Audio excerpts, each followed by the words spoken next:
Good evening, dear listener. By Moan Base more into the soft shadows of forgotten history. Wrong this time to a world once lost, now rediscovered through quiet storytelling, where the laws were strange, the punishments were stranger, and the logic behind them, well, let's just say it doesn't always survive the journey into our modern minds. As always, I'm glad you're here. Whether you're lying comfortably in bed, curled under a blanket with the light off, or perhaps simply resting your eyes after a long day, by Moan Base in the Lange. Wherever you are, and whatever time it is, welcome. You're safe now. The world is quiet, and all you have to do is listen. Now, let us journey back. Imagine it's the year 1274. The cobblestone streets of a small town in Burgundy are silent under a silver moon. A lone watchman walks past rows of timbered homes, lantern in hand, his cloak whispering in the wind. And just as he turns the corner near the baker's shop, he hears it. A rooster, crowing, in the middle of the night. This, believe it or not, could be a crime. In medieval Europe, disturbing the peace wasn't limited to drunken brawls or shouting in the streets. Rallied, even animals could be put on trial. Yes, animals. Roosters, pigs, goats.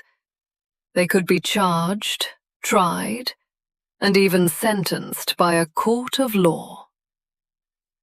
In 1386, a pig in Falaise, France, was executed, dressed in a tiny human outfit, for murdering a child. Witnesses were called, evidence was presented, the pig had a lawyer. And the verdict? Guilty. The sentence? It sounds absurd now. But to medieval minds, these trials were deadly serious. The community believed that justice had to be served, even if the culprit had hooves. And this wasn't the only strange law. In parts of Germany, being a bad baker could be punishable by public humiliation. If your bread was too light, if it didn't weigh what it should, you might be locked in a wooden shame mask, carved into the shape of a giant loaf. You'd be paraded through the market, mocked for cheating customers, even if all you did was forget a pinch of flour. In Italy, a law once forbade wearing certain colors of shoes, unless you belonged to the nobility. A tailor who stitched boots in the wrong color could be fined, whipped, or worse. Let us remain a little longer in the crooked halls of medieval law. Not all strange customs were about pigs or turnips. Some were darker, others oddly tender. In 15th century Switzerland, there was a law that required townspeople to help their neighbors build their homes, especially if the neighbor had lost a house to fire or storm. Refusing to help, that wasn't just frowned upon, it was punishable by banishment. Because in a world without insurance or social safety nets, community meant survival. Even so, the laws could turn harsh in a heartbeat. In parts of France and the Holy Roman Empire, spilled wine, even accidentally, could result in a fine or worse. This wasn't about waste. Wine was sacred. An entire guild might be held responsible if the wrong cask was tapped too early, or if a tavern spilled too much during a festival. In fact, there were wine testers sworn by oath whose job it was to sample, inspect, and supervise every barrel. Failed the test? The barrel was destroyed, and the innkeeper might lose his license. Or a hand. Now imagine this. A small town in Bavaria, early spring. A man is caught stealing. Not gold, not food, but bees. Yes, bee theft was serious. A hive was valuable. It meant honey, wax, even medicine. Stealing bees was considered not just theft, but an attack on the health of the community. And so, in some regions, a convicted bee thief was tied to a post, his hands rubbed with honey, and left there alone as bees were released from nearby hives. An unusual punishment, equal parts humiliation and danger. But not all punishments were physical. In some medieval towns, a lie told in court could be punished by poetry. Yes, poetry. The guilty party would be sentenced to public verse, written by the town scribe or bard, a mocking rhyme that recounted their crime and was read aloud in the market square. Imagine, your deception turned into song, your lie sung by children as they skipped rope in the street. Few things could sting quite like a well-aimed verse. And so, we begin to see that beneath the strangeness of these laws was a people trying to manage fear. Fear of famine, of fire, of theft, of spirits, of failure. They made rules, some noble, some ridiculous, to push back the darkness, to protect the village, to preserve the harvest, to keep the world from spinning into chaos. Now let your mind drift back to a summer day in the year 1313. The air in London is thick with dust, and murmurs. Horse hooves echo along narrow lanes, and the scent of hay and iron drifts from the forges near Westminster. But it's not the common folk who are restless. It's the nobles, you see. By this time, King Edward II had lost the confidence of many of his barons, the king, who preferred the company of his favorites, particularly a man named Piers Gaveston, had alienated much of his court, the barons, powerful lords with their own armies, and pride, as heavy as steel, began to feel slighted and dangerous. Meet Thomas of Lancaster, the king's cousin, and one of the most powerful men in the realm. He commanded lands, wealth, and influence. And more importantly, men. Armed men. Loyal men. Men who followed him, not just to war, but even into Parliament. It was becoming common for noblemen to arrive at the Palace of Westminster in full chainmail, sword at hip, banners fluttering behind them. Parliament, intended to be a place of governance, debate, and law, began to feel more like a war camp. Tensions ran high. Whispers of rebellion stirred in every stone hallway. And so, in an effort to restore a sense of peace and authority, a royal statute was issued in the year 1313, that every man shall come to Parliament without all force and armor, well and peaceably. It was not a request. It was law. And those who disobeyed would be punished, not by whim, but according to our laws and usages of our realm. A vague phrase, but one that carried the full weight of royal justice.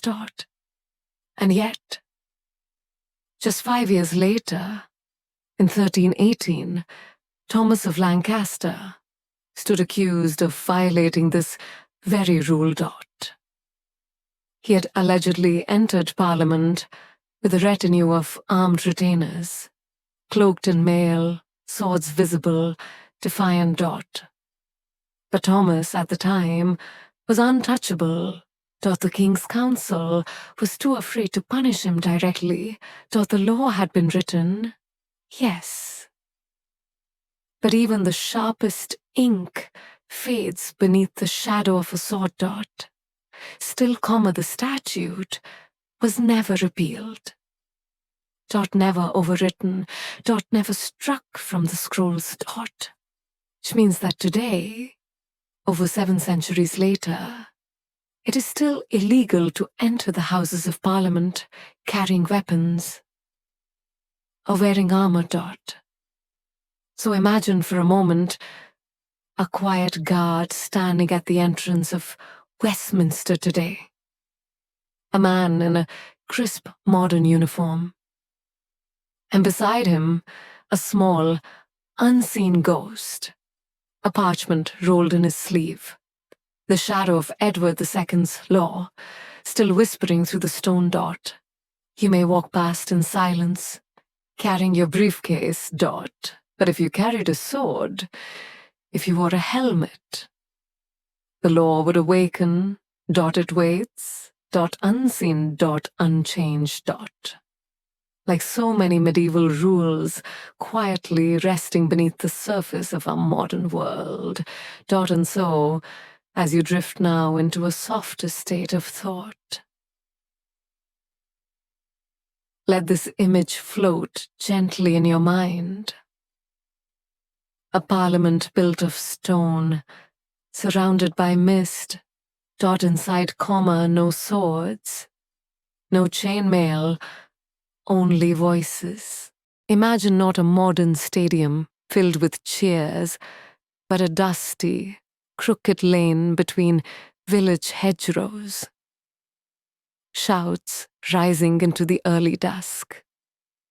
The sound of feet pounding against packed earth, and a heavy ball, sometimes made of stitched leather, other times a crude pig's bladder, hurtling toward a crude wooden goal. Football in the Middle Ages was not played with rules as we know them today. There were no referees, no whistles, just mobs of young men, sometimes dozens, even hundreds from opposing villages, chasing a single ball across fields, through rivers, over fences, and into chaos. That matches could last for hours, even days. The goals, sometimes set miles apart. Rules, non-existent. Injuries were frequent, broken limbs, bruised faces, and in some unlucky cases, death. And yet people loved it. It was wild. It was free. It was a roar against the strictness of medieval life. But for kings and councils, it was something far more dangerous. A distraction, a threat, a gathering of bodies that could become a riot with the wrong spark. In 1314, King Edward II issued a ban on football in London, declaring it a public menace. His concern was not for broken noses, but for unrest. With England at war in Scotland, the king feared that unruly crowds might turn into angry mobs that threatened the crown itself. And so, in a formal proclamation, the citizens of London were forbidden from playing any game called football. But the game didn't stop. It simply moved from town squares to secret fields, from cities to the countryside. And by 1388, the government took the matter further. A national statute commanded that laborers and servants must abandon football entirely, and practice archery instead. Archery was not just a sport, it was a matter of defense. Every able-bodied man was expected to be battle-ready, especially in the age of longbows and looming French invasions. Football? It was considered not only rowdy, but unpatriotic.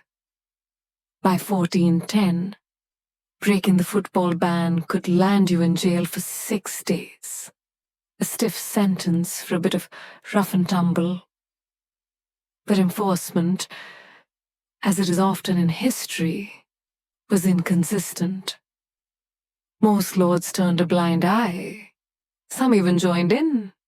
And we know the game never truly died, because even King Henry VIII, infamous for his stern decrees and mood swings, owned a pair of football boots. Leather-bound, sturdy, made for stomping through the muddy commons. And in 1562, a group of 13 men in the quiet village of Goodeaster in Essex were fined for playing football. Likely too noisily, too publicly, too joyfully. They paid their 12-pence fines and went home, perhaps grinning, perhaps limping, but certainly still dreaming of the next match. And so the game lived on, not because it was legal, but because it was loved. It refused to be contained by scrolls or statutes. And though many of the laws against it lingered for centuries, they were finally repealed in 1845. The football we know today, so polished, televised, global, was born from those forbidden scrambles in muddy fields, from the risk of punishment, and from the thrill of movement in a world weighed down by rules. So as you lie quietly now, drifting like mist through centuries past, picture the blurred edge between play and rebellion. A group of boys, a single ball, laughter that defied the king. And remember, even joy once was a crime. Let your mind wander now to a bustling medieval street at twilight. Cobbled stones slick with rain, torches flickering in shop doorways, and a chorus of clinking cups and gossiping voices rising into the smoky dusk. But something else catches the eye.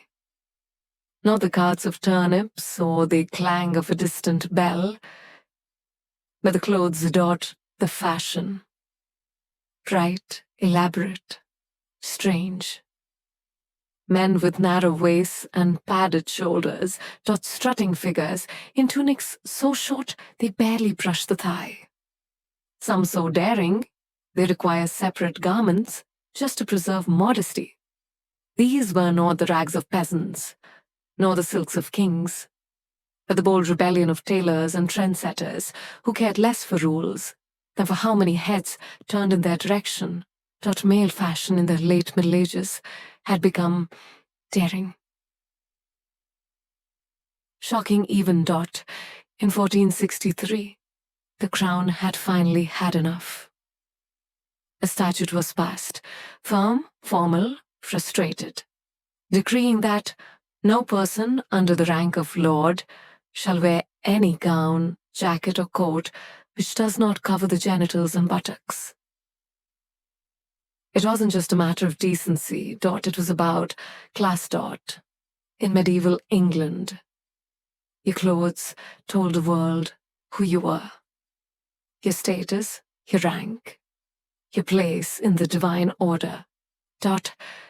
But as fabrics flowed, hems shrank, and tunics crept upward. Those lines began to blur, dot.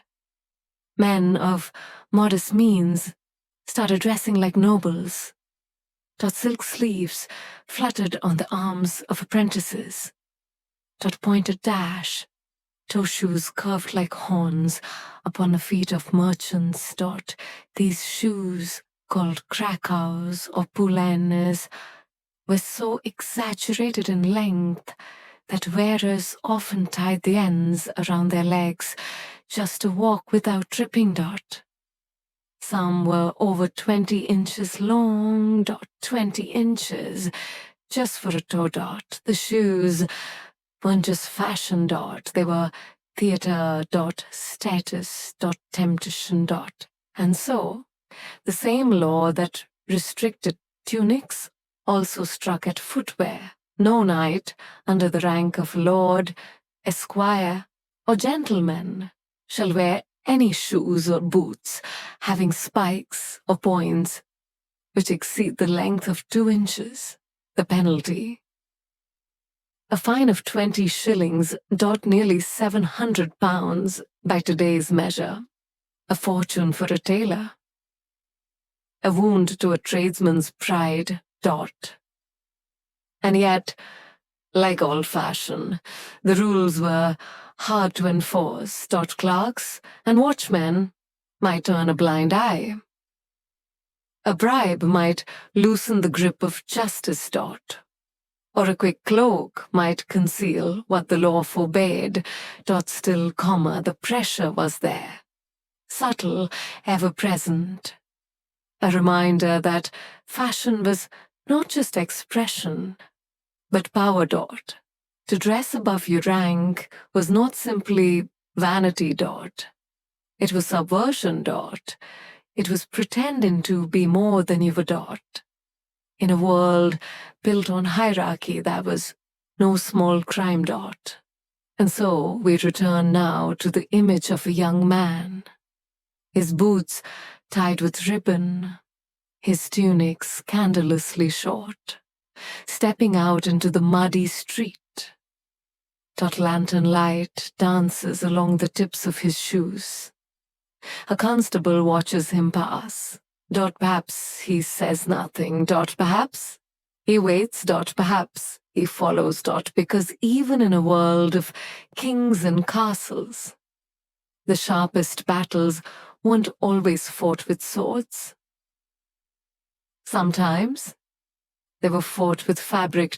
And so, dear listener, as you drift now into sleep, remember that vanity has always tested the patience of law. That pride is not a modern invention. And that once upon a time, the wrong pair of shoes could cost you your week's wage. Sleep well and tuck your tunic in.